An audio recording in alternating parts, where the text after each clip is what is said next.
So here's a instructional video on adding value to your basic forms that are in 1-point perspective, kind of picking up where I left off with the last video.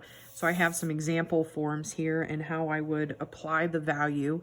I did make a little bit of a change to this form and gave it a little bit of a thickness to the walls of the cube form there. And then I made just a smaller version of it and then connected that corner to the vanishing point. Now, because this is really wide, and I know originally this was the end point, I wouldn't see where the end of this form ends, but so I kept it going. But if it was shorter, I would see an end point on the inside. So just kind of be aware of this.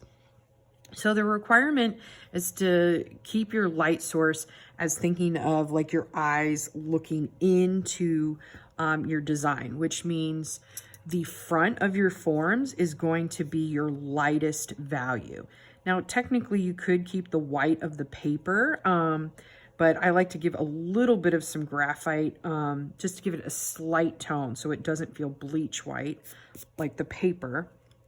And then think of it like your eyes are going towards that vanishing point. So the light is leading from your physical point of view of your eyes to the vanishing point. So that means if we think of tone as in numbers, so for example, the lightest value being 1, just like this light gray, maybe you're using like your 2B pencil.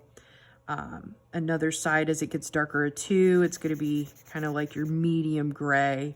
So maybe like a 4B, just naturally getting darker. And then a third side is going to be like your 6B. It's going to be a lot darker, because each side of your form is not going to have the same amount of light. Therefore, the values will be different. So as I'm thinking of each individual form, you want to be consistent with it, you know, thinking your eyes are the light source and it's fading into that focal point there, that vanishing point. So here I'm going to start with just a slight color of a 2B. If you have a blending stump that's been used, a blender, a lot of times I'll just take a little bit of the blender and just give it a little bit of a light gray, very, very light. That way my form just doesn't feel like it's bright white, but has a little bit of a tone.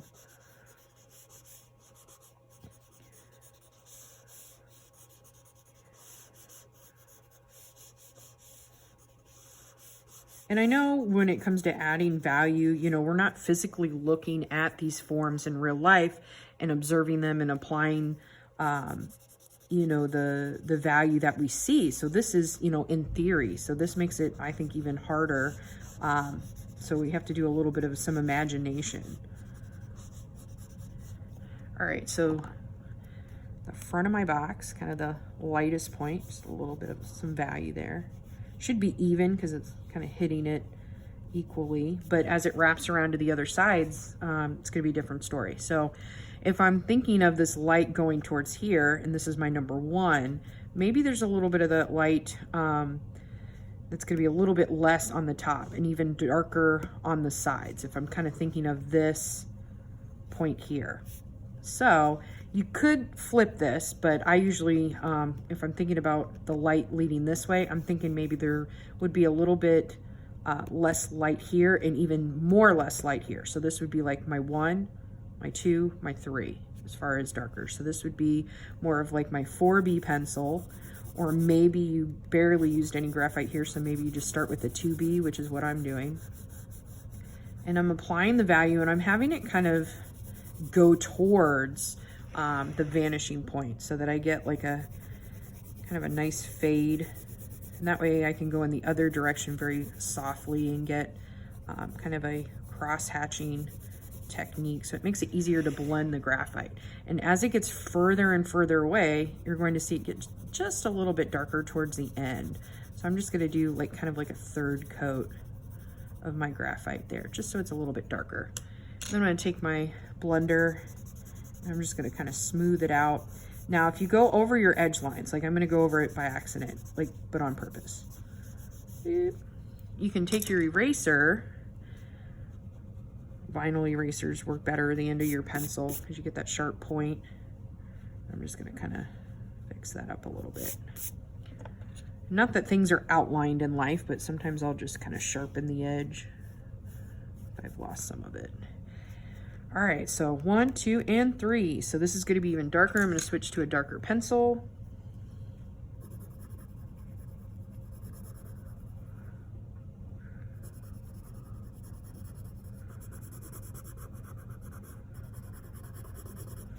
Just kind of thinking about the direction, especially when it's got like these flat sides. So I try not to put any curves to my graphite when I'm applying it. Just that way it doesn't pick up that texture. I keep things kind of flat, kind of going towards that vanishing point and keeping with the angles here. It just makes it a lot easier to blend. And then when I get close to the edge, because it is a very, you know, pointed edge, complete, you know, 90 degrees, it's going to be a sharp edge versus something rounded, like a rounded edge. Apply the value. It definitely looks darker than value number 2. Smooth it out. Anything that went out of the lines, kind of fix it up a bit. All right, so that's, you know, how I would address each of these, kind of thinking about that. This could be a 1. This one's going to be a little more complicated. Let's just come back to that. This would be the 1 value, like it was here. And then this only has 1 second side, so this is going to be an automatic 2. But as this curves around, thinking about other sides of it, even though there's not a sharp edge, that having another side, you'll want to add, kind of have it fade into a 3 on the edges.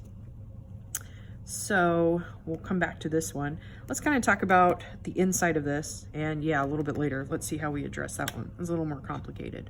So the inside here, if we're picturing this light coming from us and heading towards here, when I think about these 2 walls, just like this one, I think this is going to have more of like the 2, and this is going to be the 3, because it's hitting, you know, it's closer to me than this.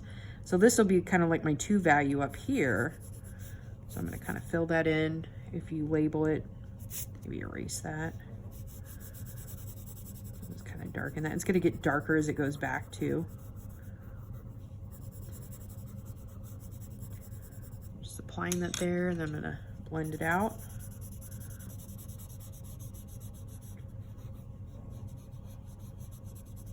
Didn't even really put any graphite right here. I'm just going to use my blender to kind of tone it, and it should be darker than this. So it's almost like a 1.5, and then it fades into that darker 2. Remember, when I'm using numbers, I'm kind of thinking of it like this system.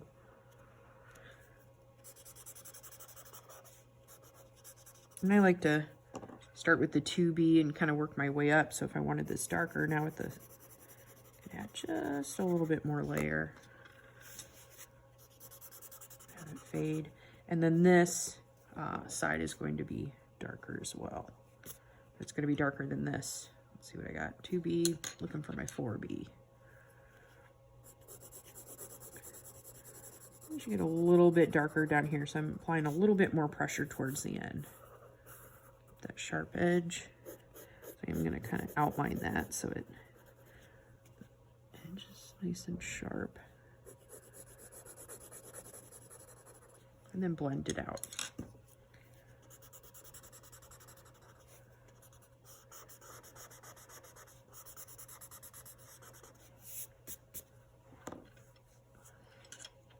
If any of these sides feel like they're just getting lost, then you need to work on the value a little bit. I should, you know, because each side is going to always have a different amount of light. So they're never going to be the same because of that sharp edge. If it's rounded, remember it's going to have a fade with the value, but just kind of keep that in mind. There should be enough difference that you see all of the sides, but with different tonal values. Darken that up. And then, and when you think about it, the inside of something, you know, because the light is on the outside, it's going to tend to be darker.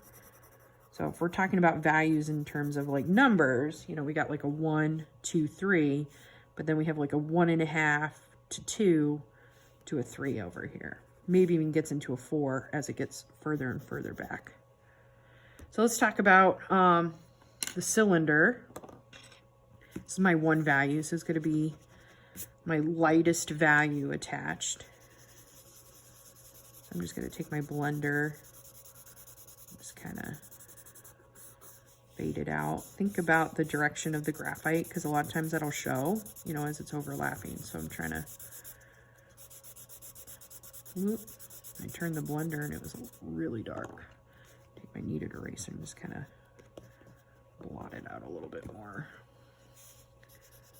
This is where sometimes I feel like I don't have enough patience to just kind of build the graphite up really slowly, but that's usually the way to go. But since I'm showing you guys how to do this, I'm trying to work a little bit quicker than I normally would. Normally I take my time a little bit. So I could have, you know, applied a little bit of value with my 2B and then blended it out, but it's nice having a blender that's already been used. So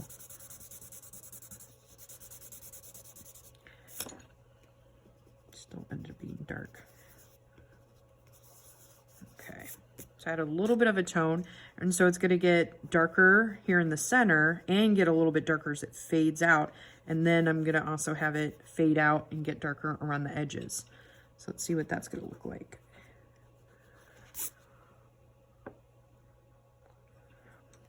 Switch to a 4B, kind of starting towards the end, so I can have it just kind of fade a little bit lighter.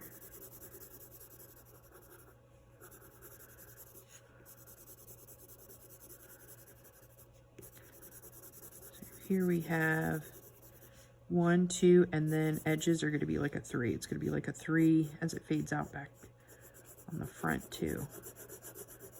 Maybe even to like a 1, 2, 3, 4. It's possible too. Let's see how it looks.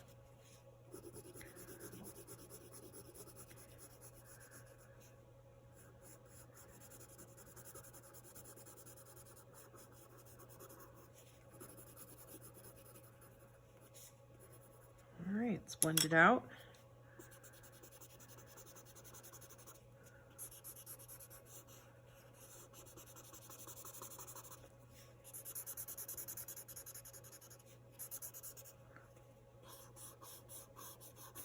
I'm going to tighten up the edge just a little bit.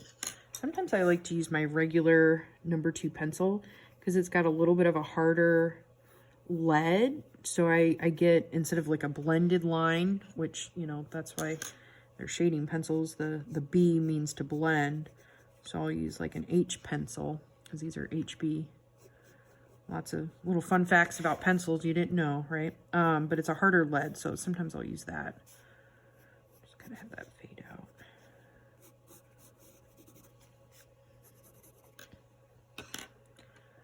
Fix it up a little bit. Then I'm going to go back with my 6B because drawing, painting, everything is about layers. So you don't usually have it the first time. So just be aware of that. It's okay to go back. And it's easier to blend this way now that I've kind of blended it out. So to go and add a second layer really gets some really good blending qualities.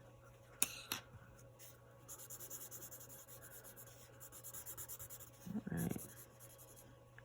If I wanted to, I could put just a little bit of a, show that light kind of fading as it goes out, just a little bit.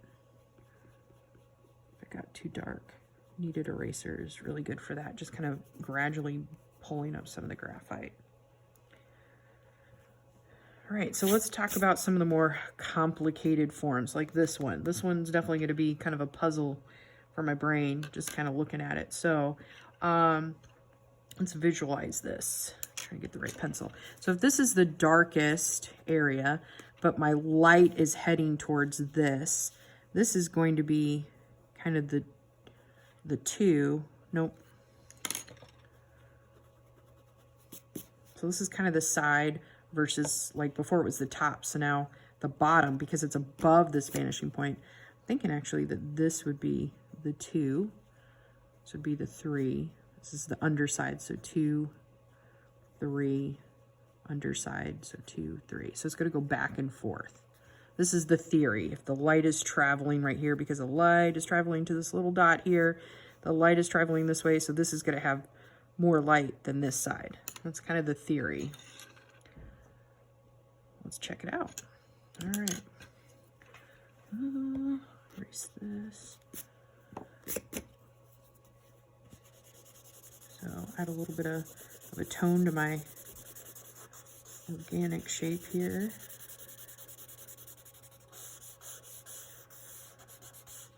And then 2B is going to be these.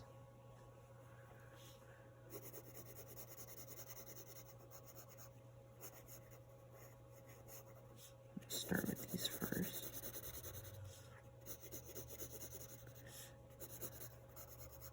So 2B pencil.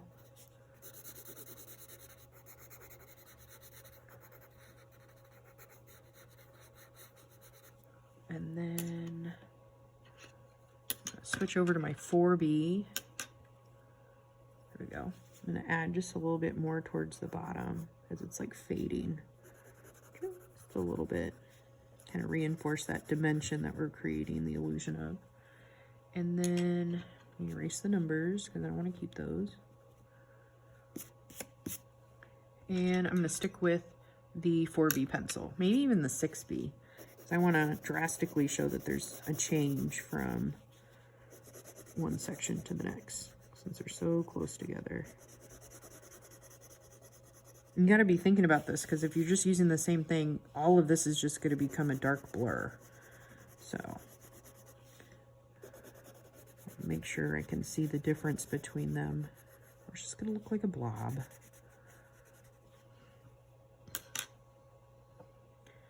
Lighten this up just a little bit because I feel like it's getting lost.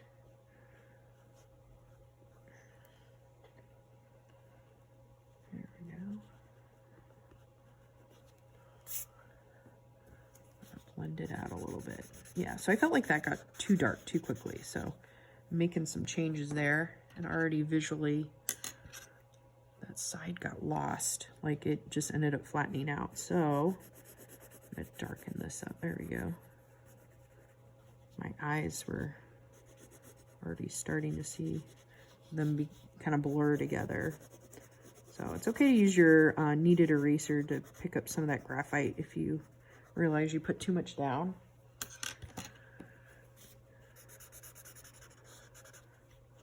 And just a little bit there. Okay, might even still pick up a little bit.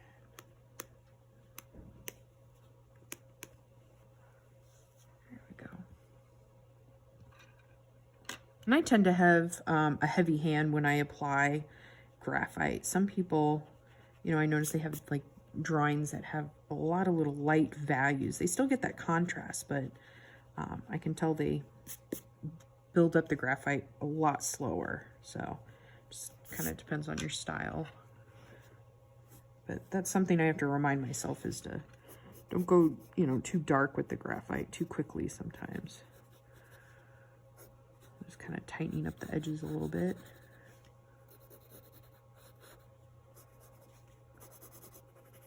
Okay, all right, I think it looks pretty good.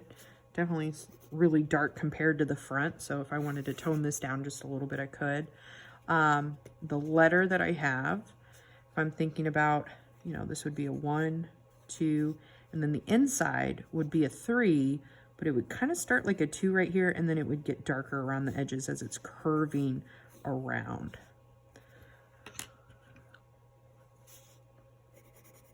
So I'm just kind of taking my 2B pencil, applying a little bit of darker values so you guys can see that. Didn't erase my numbers, so now they're kind of showing. That's not good, right? Craftsmanship.